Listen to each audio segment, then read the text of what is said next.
It was a crisp autumn evening in Prague, and Emily, a 27-year-old American expatriate, was eager to explore the city's vibrant dating scene. She matched with Lucas, a tall, ruggedly handsome man with deep-set blue eyes and an air of mystery. His profile boasted his love for art, history, and uncovering hidden treasures around the city. They exchanged a few playful messages before Lucas invited her to meet at Hemingway Bar, a renowned cocktail spot tucked away near the Charles Bridge. Feeling adventurous, Emily accepted. The bar was cozy, dimly lit, and filled with the soft hum of laughter and clinking glasses. Lucas was even more captivating in person. They bonded over shared interests in photography and folklore, with Lucas impressing her with tales of Prague's eerie legends. He seemed particularly fascinated with the story of the Vodnik, a water spirit said to haunt the Vltava River, luring victims to their watery graves. He suggested they take a walk by the riverbank after drinks, claiming it was a magical spot under the moonlight. Emily hesitated, but felt drawn to his charismatic charm and agreed. The streets were nearly deserted as they strolled along the Vltava. The golden glow of the streetlights reflected off the river, casting rippling shadows. Lucas suggested they venture to Vyšehrad, an ancient fortress overlooking the city. He described it as a place steeped in history and whispered secrets, perfect for a quiet, private conversation. Emily hesitated again, her inner alarm bells softly chiming, but his enthusiasm was infectious, and she found herself saying yes. They took a winding cobblestone path through a dense thicket of trees that led to the fortress. The air grew colder, and the sound of the bustling city faded, replaced by an eerie stillness.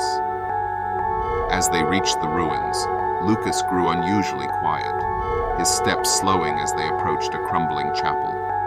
The structure was ancient, with vines snaking up its moss-covered stone walls, and its door hung slightly ajar.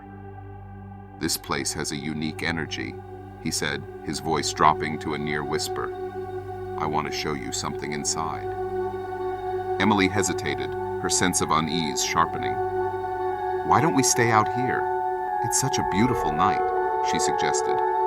Lucas smiled faintly but insisted, stepping inside the darkened chapel. Against her better judgment, she followed. Inside, the air was damp and suffused with the scent of mildew. Lucas lit a flashlight, revealing faded murals of saints and demons battling across the walls.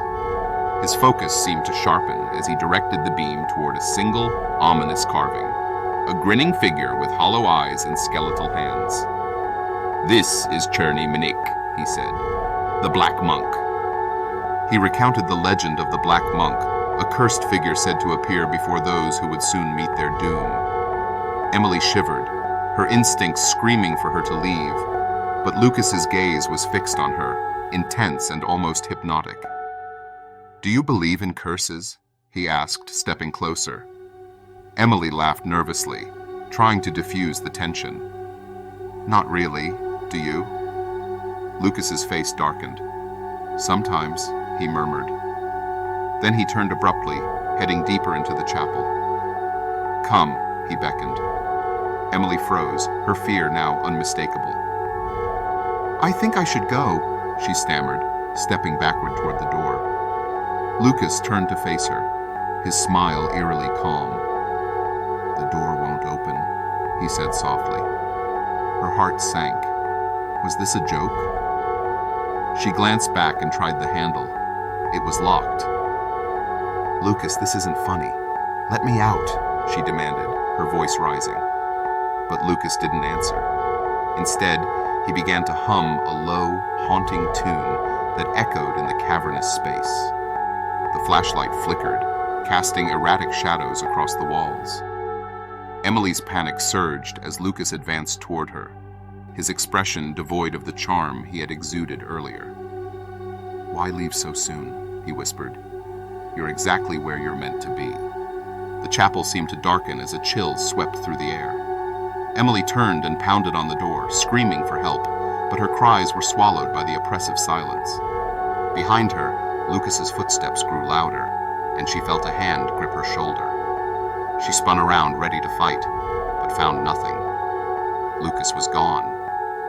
Instead, A figure loomed in the shadows, a gaunt, skeletal man in a tattered monk's robe. His hollow eyes glowed faintly in the darkness, and his grin was wide and menacing. Emily stumbled back, her breath coming in short gasps as the figure raised a bony finger, pointing directly at her. A deep, guttural laugh filled the room, and the walls seemed to close in. In a final surge of terror, Emily slammed her shoulder against the door. It creaked open, and she stumbled out into the night, her body trembling uncontrollably.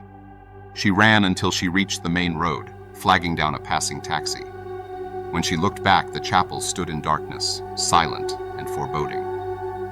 The next morning, she tried to rationalize the experience, convincing herself it was a cruel prank. But when she searched for Lucas on Tinder, his profile was gone. Disturbed, she dug deeper, searching online for any traces of him. What she found froze her blood. An article from 2 years ago about a man named Lucas, a photographer who had gone missing while exploring Visegrad. His body was never found, and the last reported sighting of him was near the very chapel they had entered. To this day, Emily avoids the Vltava River and swears off dating apps, haunted by the memory of a date that could have been her last.